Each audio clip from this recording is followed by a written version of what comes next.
आप कैसे अपना फर्स्ट प्रोग्राम लिख सकते हैं प्रोग्रामिंग सी में। जैसे इसमें आपको मैंने दिखा रखा है कि एक प्रोग्रामिंग में सी आउट करके आप किसी भी प्रोग्राम में कुछ भी आउटपुट ले सकते हैं, लाइक दिस। ओके, तो शुरू करते हैं और चलते हैं हमारे कोड एडिटर में, VS कोड में, और वहाँ पे जाके अपना फर्स्ट प्रोग्राम लिखते हैं। हम आ गए VS कोड में, और VS कोड में हमें लिखने को चाहिए होता है सबसे पहले हम अपर का स्ट्रक्चर हमने लिख लिया है। फिर जो हमारा मेन फंक्शन है उसको लिखने के बाद यहाँ पे लिख सकते हैं हम सी आउट, जैसे उसमें लिखा हुआ था ये। फिर डबल इन्वर्टेड कोमा में हेलो वर्ल्ड, और यहाँ पे एक एंड लाइन कर देंगे जिससे हमें सेकंड लाइन में ट्रांसफर कर देता है अगर हमें कुछ भी लिखना होगा, ठीक है। और उसको कर देते हैं हम रन, तो हमारा हेलो वर्ल्ड लिख के आ जाएगा। अब इसमें बहुत सारी चीज़ें होती है हमें ये, अब हम फर्स्ट प्रोग्राम बना सकते हैं। Hello world, this is first program. Okay, और इसको रन कर देते हैं एक बार, तो आपका फर्स्ट प्रोग्राम बन के आ चुका है, ठीक है। अब चलते हैं हम नेक्स्ट चीज़ सीखने के लिए। हम डेटा टाइप्स पढ़ते हैं। डेटा टाइप्स इसलिए पढ़ना ज़रूरी है क्योंकि जब आप प्रोग्रामिंग करेंगे तो आपको डेटा टाइप्स पता होने चाहिए कौन कौन से होते हैं। क्योंकि हमारे पास पहले अगर हमें नंबर यूज़ करना है तो इंटीजर यूज़ करेंगे, अगर हमें कोई भी कैरेक्टर यानी स्ट्रिंग वैल्यू स्टोर करानी है तो हम कैरेक्टर का यूज़ करेंगे, जो कि CHAR वाला कैरेक्टर होता है। बूलियन में ट्रू और फॉल्स होता है, ट्रू होएगा या फिर फॉल्स होगा।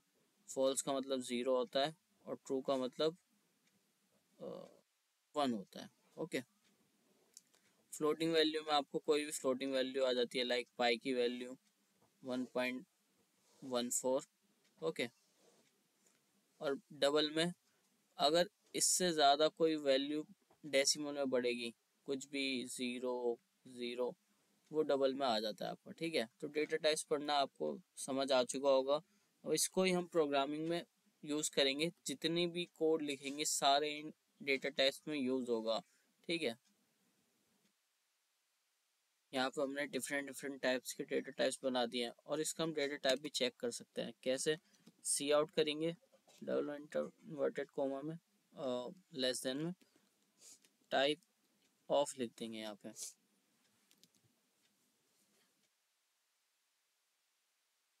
जब आप वेरिएबल बना लेंगे तो यहाँ पे लिखना है आपको सी आउट और टाइप ऑफ इंटीजर। ये कोई भी हम कुछ भी लिख देंगे, वैसे तो इंटीजर लिखा हुआ हमने। और टाइप आईडी, यहाँ पे वेरिएबल का नाम, डॉट नेम का फंक्शन यूज़ करके हम जान सकते हैं उसका टाइप कौन सा होता है। मैं आपको एक बार रन करके दिखाता हूँ। फर्स्ट वाले का इंट दिखा देगा और सेकंड वाले का फ्लोट दिखा देगा, ठीक है। ये चीज़ होती है। तो आपको एक नई चीज़ और बता, इन डेटा टाइप्स को बाइट में स्टोर होते हैं, सबके अलग अलग बाइट्स होते हैं। जैसे बुलियन का 1 होता है, फ्लोटिंग का भी चेंज होता है और इंटीजर का भी चेंज होता है, तो सारी डिफरेंट होते हैं।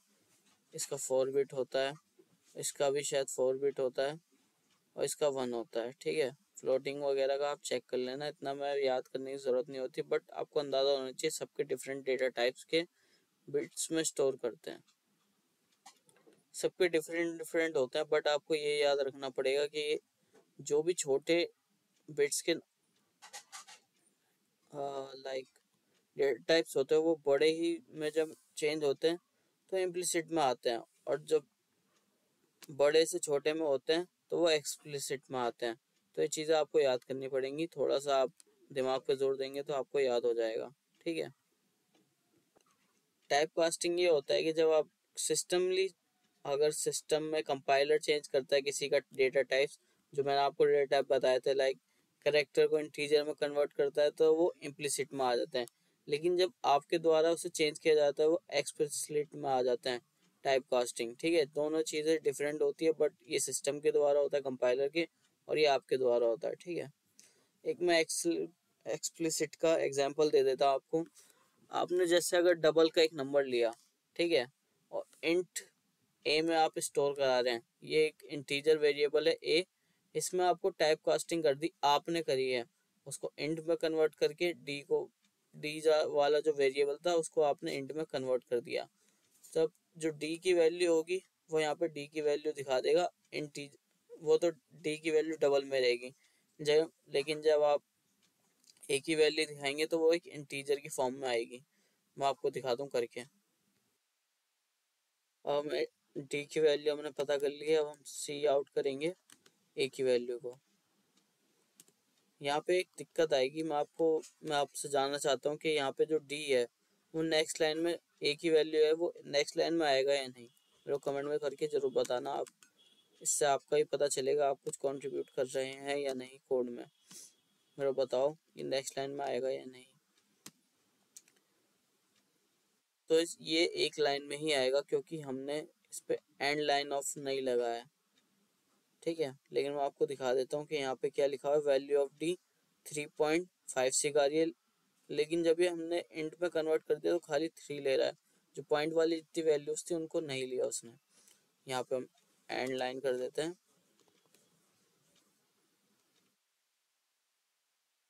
अब ये नेक्स्ट लाइन में आएगा, वो कर देता हूँ। पहले एक लाइन में आ गया, ये नीचे से आ गया, पता नहीं क्यों, क्योंकि हमने लास्ट में लगाया ये। अब ये सही चलेगा, ठीक है, ऐसे करके आ जाएगा। इंट की जो वैल्यू होती है खाली उसने 3 लिया है, बाकी डेसिमल की वैल्यूज को कट कर दिया है, और डबल की वैल्यू में सारी डेसिमल वाली वैल्यूज उसने ली हैं।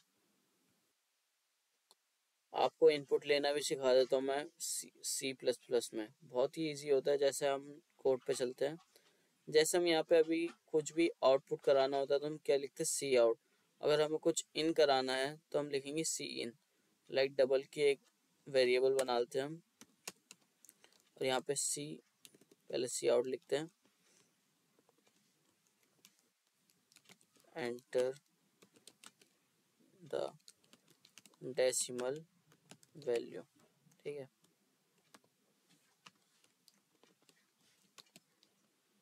एंड लाइन कर देते हैं, और फिर इसके बाद हम सी इन करेंगे इस वेरिएबल के अंदर।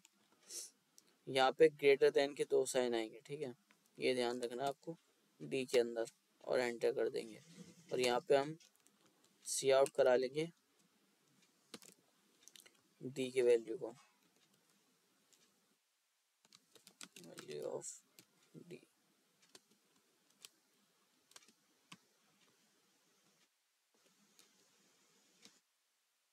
इसको रन करते हैं एक बार प्रोग्राम को। पहले वैल्यू लेगा डेसिमल 3.15 और एंटर करेंगे तो यहाँ पर डी की वैल्यू 3.15 आ चुकी है। तो आपको इनपुट करना पता चल गया। हम जानते हैं ऑपरेटर्स के बारे में। आपके ऑपरेटर्स बहुत डिफरेंट टाइप्स के होते हैं। अरिथमेटिक, जितने भी अरिथमेटिकली जितनी भी कैलकुलेशंस होती हैं इन ऑपरेटर्स के द्वारा होती है। प्लस, माइनस, डिवाइड, मॉड्यूलस और मल्टीप्लिकेशन, ठीक है। फिर आपके आता है रेशनल, जिसमें greater than, less than, is equal to, जितने भी हमें चेक करना होता है कि कोई ग्रेटर देन है, लेस देन है या इज इक्वल टू है, मतलब इक्वल है, तो हम इन ऑपरेटर्स का यूज़ करते हैं। फिर उसके बाद आ जाता है हमारे लॉजिकल ऑपरेटर, एंड के, और के और नॉट के। ये हमारे चेक करते हैं कि दोनों चीज़ें कंडीशन फॉल्स होनी चाहिए या ट्रू होनी चाहिए, तभी ट्रू आएगा, वरना फॉल्स आ जाएगा। फिर इंक्रीमेंट आ जाता है और डिक्रीमेंट आ जाता है और असाइन आ जाता है। किसी वैल्यू को हम, जैसे इंटीजर हमने अभी डबल की वैल्यू कुछ असाइन करा था, यहाँ से जाके इक्वल टू में असाइन कर सकते हैं। फिर इसके बाद आ जाता है कंडीशनल स्टेटमेंट, इफ एल्स की। अगर हम इफ लिखेंगे और कोई कंडीशन होगी, अगर वो ट्रू होती है तो ये कंडीशन आ जाएगी, अगर एल्स होती है तो ये वाली स्टेटमेंट आ जाएगी। अगर उसमें भी आपको कंडीशन लगानी है तो एक थर्ड इफ एल्स बन जाता है, जिसमें हम एक और कंडीशन चेक करते हैं, अगर वो ट्रू होती है तो वो चलता है, वरना लास्ट में जो कंडीशन होती है वो चल जाती है। तो ये था हमारा सी प्रोग्रामिंग में। मैंने आपको क्या क्या पढ़ाया, मैं एक बार इसका ओवरव्यू। हमने पढ़ा हमारा फर्स्ट प्रोग्राम हमने कैसे लिखा, फिर मैंने आपको डेटा टाइप्स के बारे में बताया, टाइप कास्टिंग बता दी, इम्प्लिसिट और एक्सप्लिसिट क्या होता है, इनपुट कैसे लेते हैं आपको सी प्रोग्रामिंग में बता दिया मैंने, ऑपरेटर्स क्या होते हैं, और कंडीशनल स्टेटमेंट कैसी होती है, ठीक है, इफ एल्स की। इसके प्रोग्राम भी हम नेक्स्ट वीडियो में करेंगे। तो सब्सक्राइब कर लीजिए मेरे चैनल को और इस प्लेलिस्ट को एक्सेस कर लीजिए। तब तक के लिए बाय।